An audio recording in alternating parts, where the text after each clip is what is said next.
Olá, nesta aula vamos estudar as taxas. As taxas, como nós já estudamos anteriormente, são espécies de tributo vinculado à ação estatal. Por quê? Porque as taxas elas dependem sempre de uma contraprestação estatal, do exercício de uma atividade específica pelo ente estatal que vai cobrar o tributo.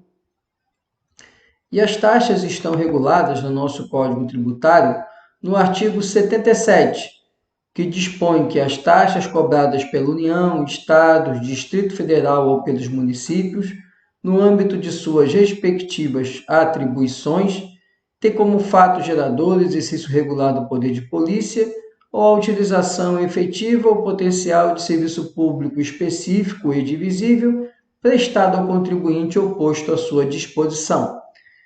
E já observamos uma característica importante da taxa. Embora ela esteja dentro da competência comum, não significa que qualquer ente estatal pode cobrar qualquer taxa, porque a taxa ela deve ser relacionada às atribuições do ente público. Ou seja, as taxas serão cobradas de acordo com os serviços, com as atividades estatais que cada ente presta dentro de sua competência. Embora a Constituição não delineie qual taxa pode ser cobrada, como acontece com os impostos, o exercício da cobrança dessas taxas vai depender dos serviços efetivamente prestados por cada um dos entes públicos. Portanto, não pode um Estado cobrar uma taxa de um serviço que é competência da União. Não pode a União cobrar uma taxa de um serviço que é competência do município, e o município também não pode cobrar uma taxa de um serviço que é competência de um Estado, porque essa taxa vai ser cobrada dentro das atribuições de cada um dos entes federados.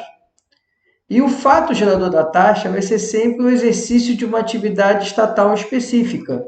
Essa atividade pode ser o exercício do poder de polícia ou a prestação de um serviço público específico e divisível.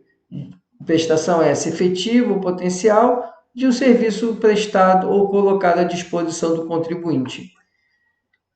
Mas agora eu queria comentar sobre um outro aspecto que está no parágrafo único e também está no parágrafo único do artigo 145 da Constituição. A taxa não pode ter base de cálculo ou fato gerador idênticos aos que correspondam ao imposto e nem ser calculada em função do capital das empresas. Veja, o primeiro ponto é que taxa não pode ter mesma base de cálculo de imposto. O que é base de cálculo? É a grandeza econômica sobre o qual vai incidir a alíquota, que é o percentual do tributo, e com isso chegar ao valor devido do tributo. Então, taxa não pode ter mesma base de cálculo de imposto. Fato gerador, isso é natural. Nós vimos que o fato gerador dos impostos são atividades, são negócios jurídicos previstos na legislação que institui cada imposto, e como o imposto é um tributo não vinculado, nunca teremos no imposto um fato gerador que vai ser um serviço, a prestação de um serviço público. Então, a taxa também. A taxa, o fato gerador da taxa não pode ser o mesmo de um imposto, porque a taxa é um tributo vinculado a uma atividade específica estatal. Então, o fato gerador de uma taxa obrigatoriamente deve ser um serviço público. A prestação de um serviço público ou um exercício do poder de polícia, que também é uma espécie de serviço público, ou então um serviço público específico e divisível prestado ao contribuinte. Portanto, taxa não pode ter nem mesmo a base de cálculo, nem mesmo fato gerador de impostos.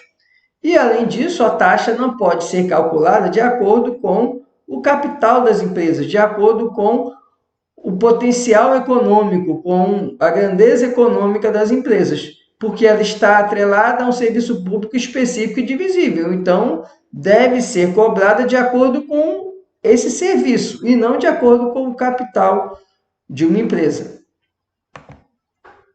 E vamos entender agora, o Código Tributário nos dá um conceito do que é poder de polícia. Esse conceito nós estudamos também em direito administrativo. Mas aqui no direito tributário, o artigo 78 ele dá o conceito do que seria poder de polícia. Então ele fala: considera-se poder de polícia a atividade da administração pública que, limitando ou disciplinando direito, interesse ou liberdade, regula a prática de ato ou abstenção de fato, em razão de interesse público concernente à segurança, à higiene, à ordem, aos costumes, à disciplina da produção e do mercado, ao exercício de atividades econômicas dependentes de concessão ou autorização do poder público, à tranquilidade pública ou respeito à propriedade e aos direitos individuais. Então, poder de polícia é toda a atividade estatal que tiver por finalidade regular atividades da sociedade que podem ser nocivas à sociedade. Então, poder de polícia é a fiscalização de tudo aquilo que acontece na iniciativa privada, de tudo aquilo que acontece na sociedade, de todas as atividades que podem ser, de algum modo, prejudiciais ao cidadão. Por isso que, por exemplo, se o indivíduo resolve abrir um posto de gasolina, ele precisa se submeter a várias regras. Há regras ambientais, há regras do Código de Posturas, da legislação do município, que trata do ordenamento urbano, do funcionamento das atividades no município. Ele precisa submeter às regras da Agência Nacional do Petróleo. E o que vai acontecer é que todos esses entes vão cobrar uma taxa de exercício do poder de polícia. Então, vamos ficar no exemplo do posto de gasolina. Para ele abrir o posto de gasolina, ele vai precisar de um alvará de funcionamento. Então, o município vai dizer se naquele local, naquelas condições, pode funcionar um posto de gasolina. Isso é um serviço público voltado para o controle, a fiscalização do interesse da coletividade. Então, vai ser cobrada uma taxa pelo município. Há também a questão ambiental. Então, ele vai ter que cumprir normas ambientais. Então, ele vai precisar pagar uma taxa ambiental à Secretaria de Meio Ambiente do Estado, que vai fiscalizar e vai verificar se as normas ambientais de interesse do Estado estão sendo atendidas. Por isso, ele vai pagar uma taxa também ao órgão, a SEMASSE, que é o órgão estadual que faz essa fiscalização. Ele precisará obedecer normas de comercialização de combustíveis, que são normas instituídas pela Agência Nacional do Petróleo. E com isso vai também pagar uma taxa para o funcionamento do seu posto de gasolina. Perceberam que são serviços que, na verdade, o empresário que está abrindo posto de gasolina se submete às normas que existem e precisa haver um controle do ente público se essas normas estão sendo atendidas. E por isso, como esse controle é muito específico, porque não é todo mundo que paga um alvará de funcionamento. Só quem paga um alvará de funcionamento é quem abre uma empresa, um estabelecimento comercial. E aí o município precisa verificar se esse estabelecimento comercial atende às normas de ordenamento urbano, se o local onde ele funciona é um local adequado para o seu funcionamento, se a organização do prédio, do funcionamento está dentro das normas do Código de Posturas. E assim vale para a questão ambiental, vale para a questão que eu coloquei aqui no exemplo da ANP.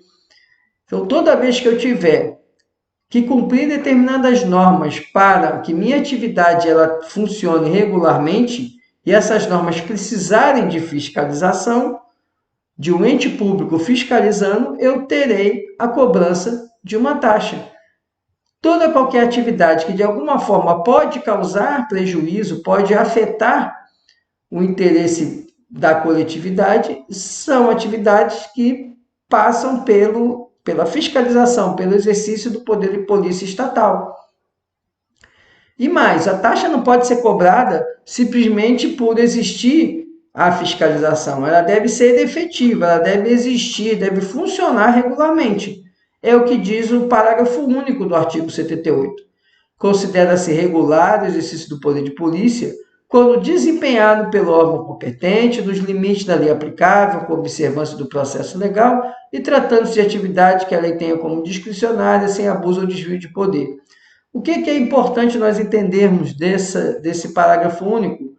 Que o serviço do poder de polícia, que a atividade do poder de polícia, ela deve funcionar de modo efetivo e regular. Ela deve existir. Não basta o ente público criar uma lei e, nessa lei, dizer que vai existir uma fiscalização ambiental. E não existir de fato, ela só existe na lei. É preciso que haja, de fato, uma atividade fiscalizatória, ainda que essa atividade não esteja ali na empresa, no estabelecimento, diuturnamente. Então, quando você paga uma taxa, por exemplo, do alvará, você renova o alvará de uma empresa, não necessariamente precisa o fiscal de posturas estar todo dia passando pela empresa. Mas ali você está dizendo que o município já reconhece que sua empresa pode funcionar naquele local, naquela atividade que você se cadastrou junto ao município. A fiscalização ela vai acontecer no momento adequado, por isso que ela é discricionária. Mas ele tem que existir, tem que haver o regular exercício desse poder de polícia.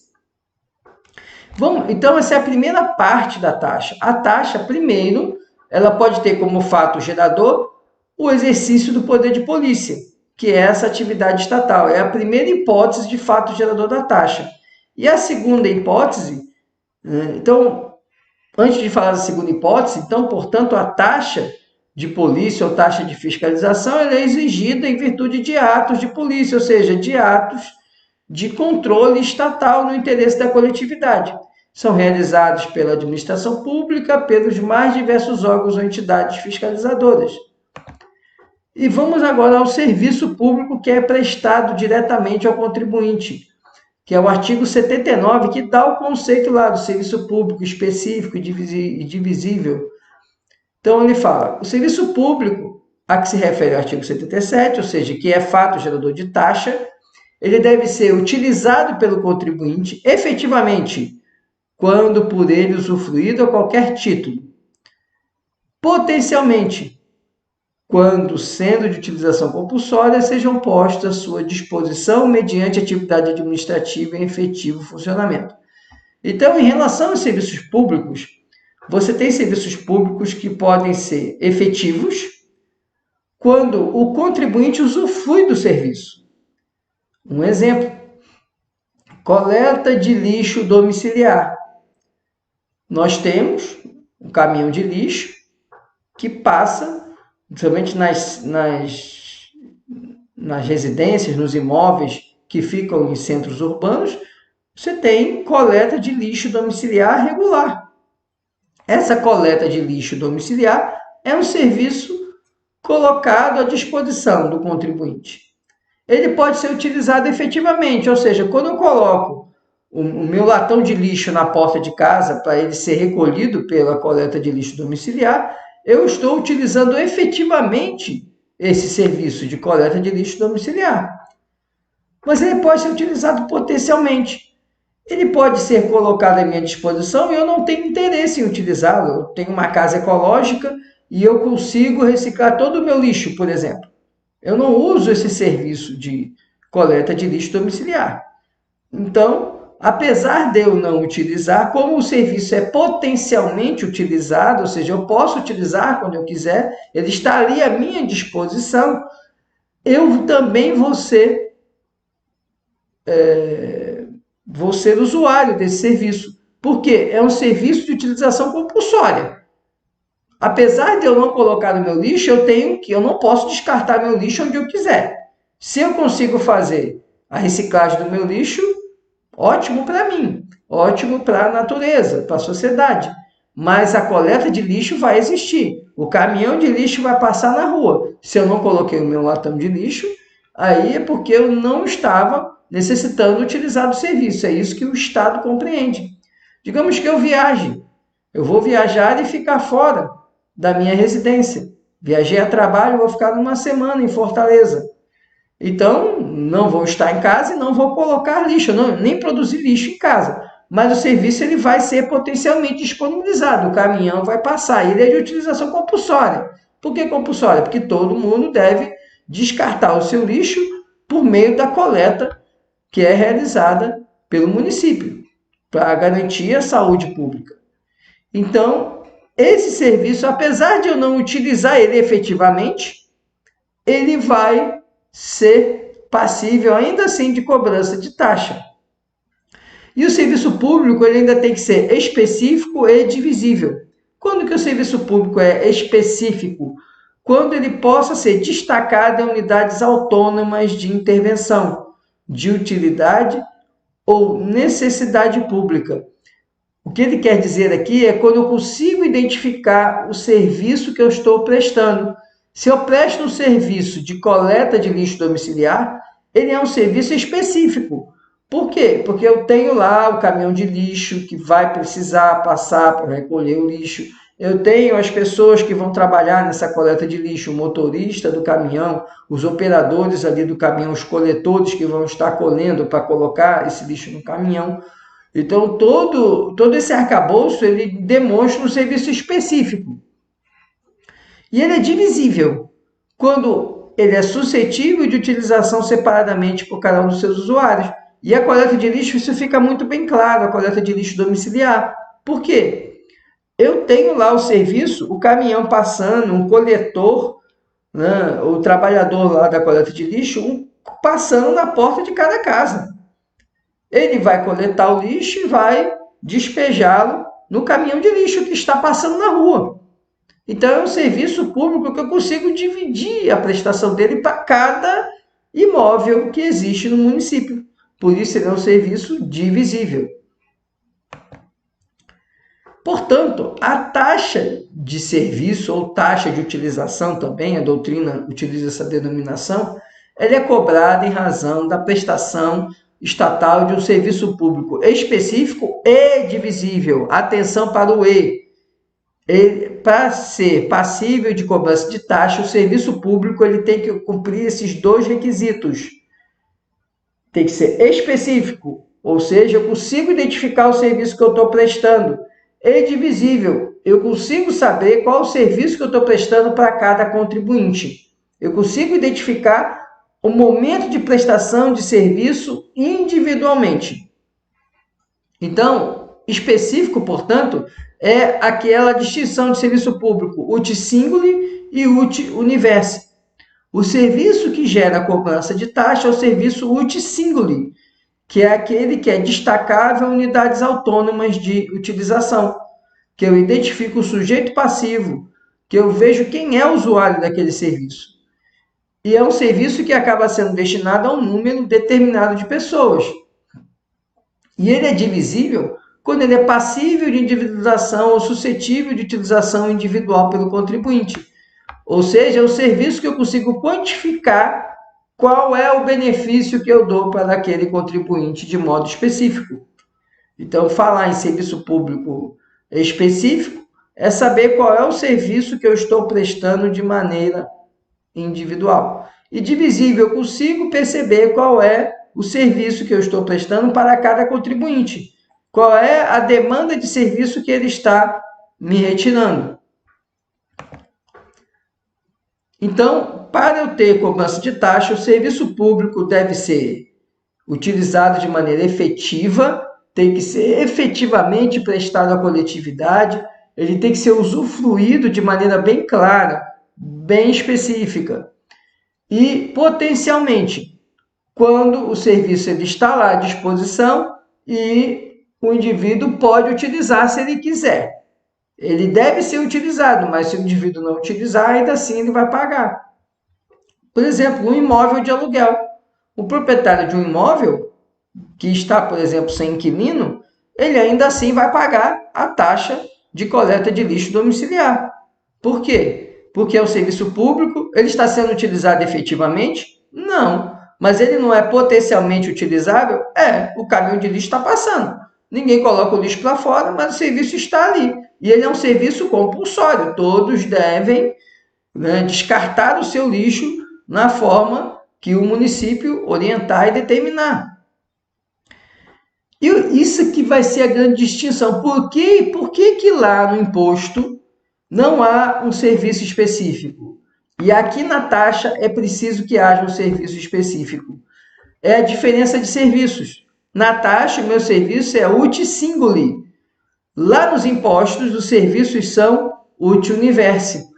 Por isso que lá, nos impostos, a cobrança do tributo não está vinculada a um serviço específico. O fato gerador não é uma atividade estatal, porque os impostos vão custear os serviços uti universi, aqueles serviços que afetam ou que atingem, que atendem a coletividade de modo geral e não específico. Por isso que atividades como segurança pública, educação, saúde são atividades uti universi, porque toda a coletividade é beneficiada por essa atividade. Quando você vai ao hospital, ninguém vai cobrar de você uma taxa por você estar sendo atendido no hospital público. Tá? Por quê? Porque você está utilizando-se de um serviço uti universi. E, portanto, o funcionamento daquele hospital ele é regulado, ele é mantido com um tributo que é o imposto. A mesma coisa a segurança pública. Você não vai pagar uma taxa para ter a segurança pública, porque a segurança pública é um serviço uti universi. Agora, quando você, por exemplo, vai utilizar-se, você é um produtor rural, precisa de uma licença ambiental para realizar determinada limpeza de uma área. Para você fazer isso, aí o ente ambiental, o órgão ambiental vai lá, vai verificar até onde você pode desmatar, como é que isso vai acontecer, quais são os processos que você tem que utilizar. Então, isso vai ser um serviço que uti singuli. Na verdade, vocês estão falando até de um exercício do poder de polícia. Por isso que, nos serviços uti universi, eles são custeados por impostos. É o que eu coloquei aqui. O serviço público geral, que é universal, uti universi, é aquele prestado indistintamente à coletividade, inviabilizando a identificação precisa do sujeito passivo e a quantificação do importe tributário devido.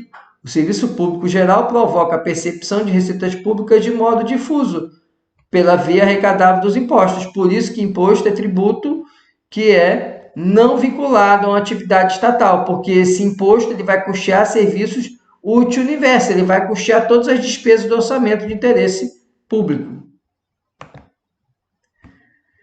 Importante questão é a súmula vinculante 41, que nos apresenta que o serviço de iluminação pública não pode ser remunerado por meio de taxa. Qual que é a questão? O Supremo percebeu que, e o Supremo declarou reiteradamente inconstitucionais taxas de iluminação. Por quê? Se o serviço público ele tem que ser específico e divisível, não é possível nós estabelecermos uma taxa como serviço público específico e divisível. Ele é até colocado à disposição do contribuinte, ele está lá à disposição, ele pode ser efetivamente utilizado, mas ele ainda assim, para ser uma taxa, tem que ser específico e divisível.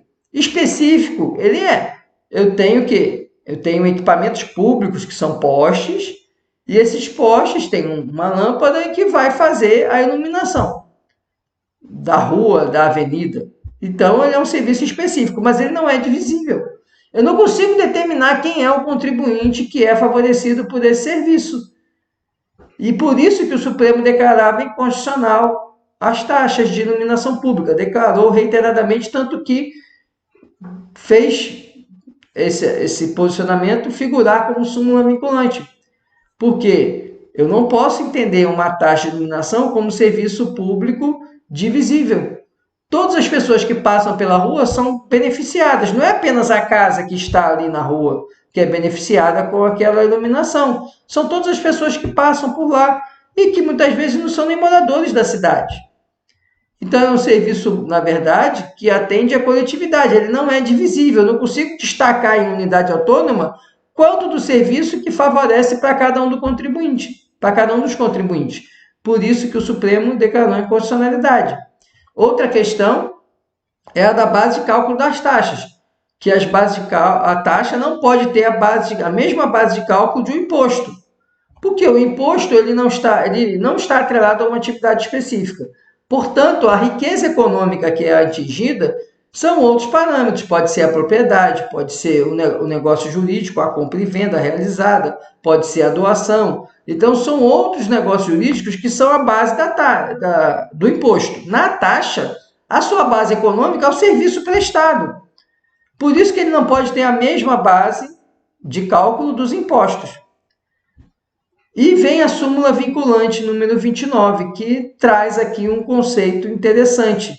O Supremo entendeu o seguinte, que a taxa, embora não possa ter a mesma base de cálculo de um imposto, ela pode ter alguns parâmetros de um imposto.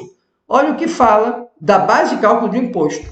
Olha o que fala a súmula vinculante 29. É constitucional a adoção no cálculo do valor de taxa de um ou mais elementos da base de cálculo própria de determinado imposto, desde que não haja integral identidade entre uma base e outra. O que ele quer dizer? Para se apurar uma taxa, eu posso até utilizar um dos elementos que vai formar a base de cálculo do imposto, mas eu não posso usar a mesma base de cálculo do imposto. Vamos ao exemplo. Vamos usar o exemplo da coleta de lixo domiciliar. Coleta de lixo domiciliar, por exemplo, nós podemos imaginar uma base de cálculo considerando o metro quadrado do imóvel. Se nós formos imaginar, esse metro quadrado do imóvel ele vai ser um dos elementos da base de cálculo do IPTU. O IPTU decide o quê? Sobre a propriedade. O que é a propriedade? É o valor econômico de um imóvel. E o valor econômico do imóvel, normalmente, ele é aferido como? Ele é aferido pelo valor do metro quadrado de mercado. Por exemplo, o metro quadrado em determinado bairro é R$100. E esse metro quadrado multiplicado pela dimensão do imóvel. Se o imóvel tem 100 metros quadrados, a minha base de cálculo vai ser 100 vezes 100, que vai dar R$10.000 de base de cálculo do IPTU. Isso eu estou falando para o IPTU. Então, no IPTU, o valor do imóvel é o valor da base de cálculo, e o valor do imóvel ele normalmente aferido pelo valor do metro quadrado naquele local, e o tamanho do imóvel, quantos metros quadrados ele tem. Multiplica um pelo outro, eu chego à base de cálculo do IPTU. E no caso agora, o que o Supremo está dizendo é o seguinte, a taxa, por exemplo, de lixo domiciliar pode ter como padrão, como parâmetro de base de cálculo, o metro quadrado do imóvel. Então, um imóvel de 100 metros quadrados vai pagar uma taxa de, por exemplo, R$100. A taxa vai ser de R$1 por metro quadrado do imóvel. É possível? É. Eu estou usando a mesma base de cálculo do imposto? Não, porque lá no IPTU, a minha base de cálculo é o metro quadrado, considerado o valor econômico desse metro quadrado, que vai dar o valor do imóvel estimado. Aqui não, eu estou dizendo que eu vou cobrar a taxa de limpeza de R$1 a cada metro quadrado do imóvel. E com isso eu não estou violando esse dispositivo constitucional e também do Código Tributário de que taxa não pode ter a mesma base de cálculo do imposto.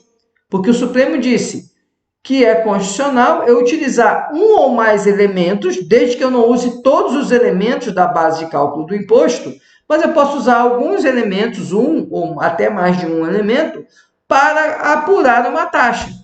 Eu não posso utilizar a mesma base de cálculo.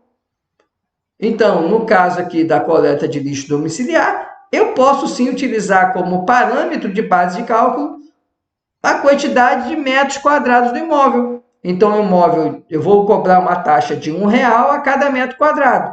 Se um imóvel de 100 metros quadrados, eu vou cobrar R$100. o que é diferente da base de cálculo do IPTU. Porque lá na base de cálculo do IPTU eu estou considerando o quê? Estou considerando o valor econômico do imóvel. O valor econômico do imóvel é obtido pela multiplicação entre o metro quadrado, a quantidade de metros quadrados do imóvel e o valor de mercado do metro quadrado daquele imóvel. Que aí eu vou chegar na grandeza econômica, que vai ser a base de cálculo do IPTU, que é o valor venal. Portanto, o Supremo entende que é possível utilizar-se um ou até mais de um elemento da base de cálculo de um imposto para a base de cálculo de uma taxa, desde que não haja identidade entre a base de cálculo do imposto e a base de cálculo da taxa. E assim encerramos nossa conversa sobre as taxas. Muito obrigado e até a próxima aula.